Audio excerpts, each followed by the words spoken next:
Water levels in the country are said to have slightly declined compared to last week. The decline was recorded in 7 of the 9 provinces in the country. The Water and Sanitation Department is pleading with people to use water sparingly as there is minimal rainfall in the winter season. So for more on this, I'm joined now by Sputnik Ratau, spokesperson for the Department of Water and Sanitation. Tate Ratau, always a pleasure speaking to you. A very good morning to you. Let's talk a little bit about some of those challenges that you're facing on the waterfront. Obviously nothing new because we do know that winter comes every year, but what's going on right now?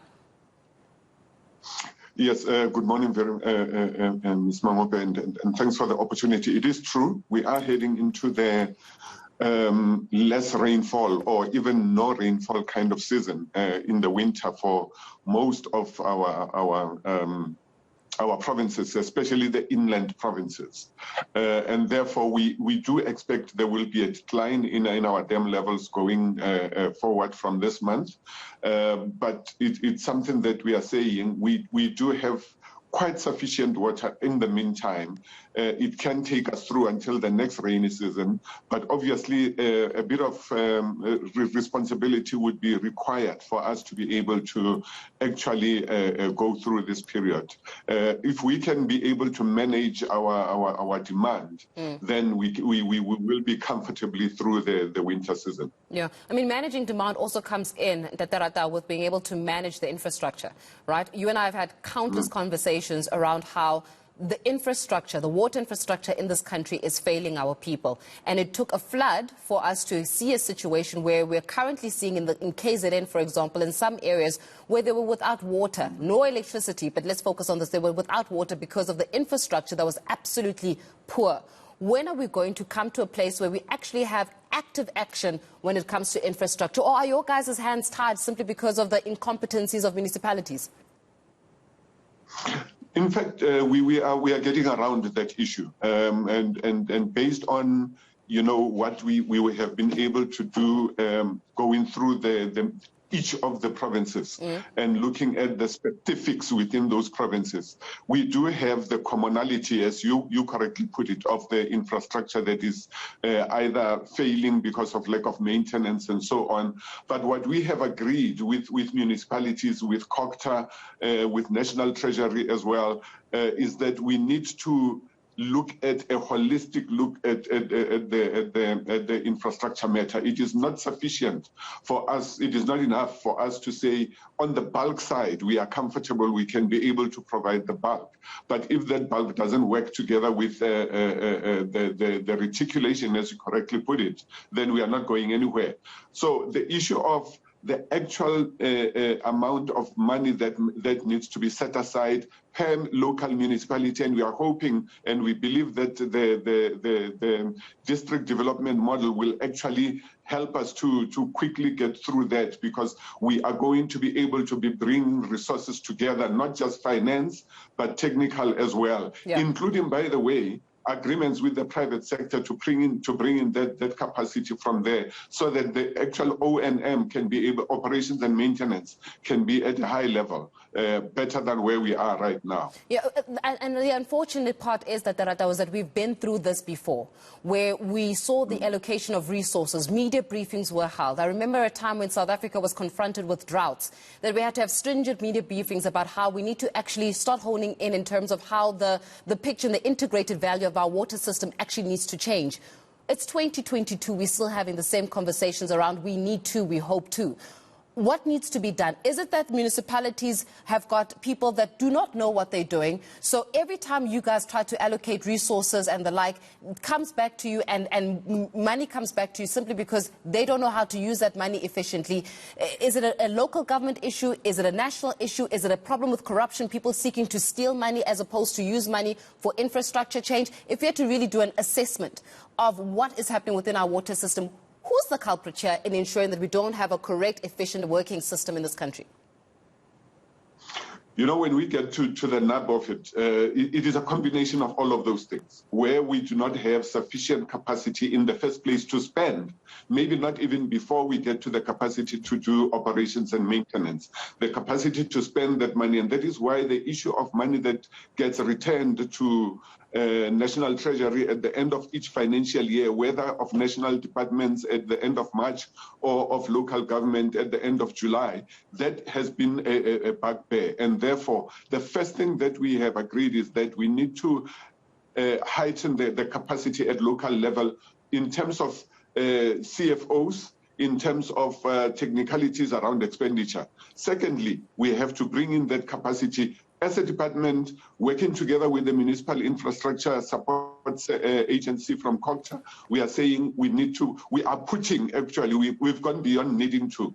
We are putting capacity into municipalities. But what has happened as well is that, as Minister has pointed out, the misfortune of the floods, for instance, have also been able to assist us to actually, rather than refurbish some of that infrastructure, actually remove it and put in new infrastructure completely in less time than what we would have had to do if we were going to do it piecemeal over time. So we believe that at the end of it all, we will be able to have infrastructure that's operating optimally, but it needs actual, sustainable attention. Yeah, but as you're mentioning on that point at Ratau, what is disappointing to hear is that it took for a flood in order for you to be urged to actually fix the ailing infrastructure. It should not take a natural disaster in this country for us to speedy on the infrastructure crisis that we have when it comes to our water, because water is a life source. It's a human right. So if that human right has to be propelled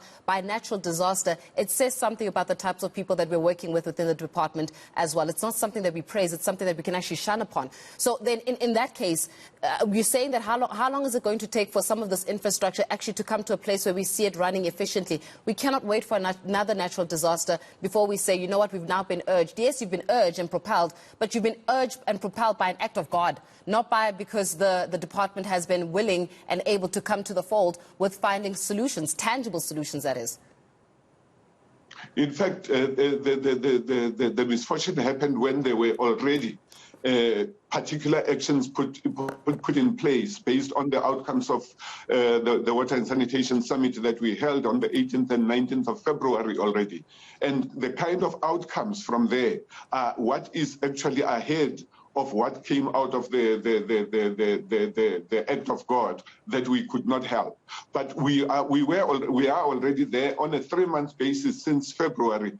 There are reports that are going back to Minister and the Minister of COGTA to say this is where we are going, per province, per district, as well as per local municipality. And this is across the country. So we are seeing movement on that score, and we are going to be able to see the outcomes. It may not be immediate, because obviously infrastructure is something that is quite, a huge amount of work that needs to be done around it.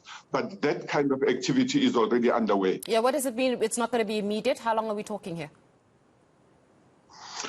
It's for as long as we are, because remember that infrastructure is something that operates on a daily basis, and it almost operates like you would have a car, which has got to be serviced from time to time, whether within that period or even as some other breakdowns happen. So we are looking at that on an ongoing basis, but we are also taking stock of exactly what kind of infrastructure where that might need more urgent attention, and therefore be able to bring some of that online in a rather shorter period than what we are expecting. Are we talking years? Are we talking months? Are we talking 6 months? Are we talking 5 years? Just so the South Africans can have a little bit of an understanding of how long it will take to get the bulk of our infrastructure to an efficient, effective running kind of mechanism. So are we saying, South Africans, give us 5 years? 5 years and we'll get your water crisis solved? Are we saying, South Africans, give us 2 years or 6 months? How long are we talking?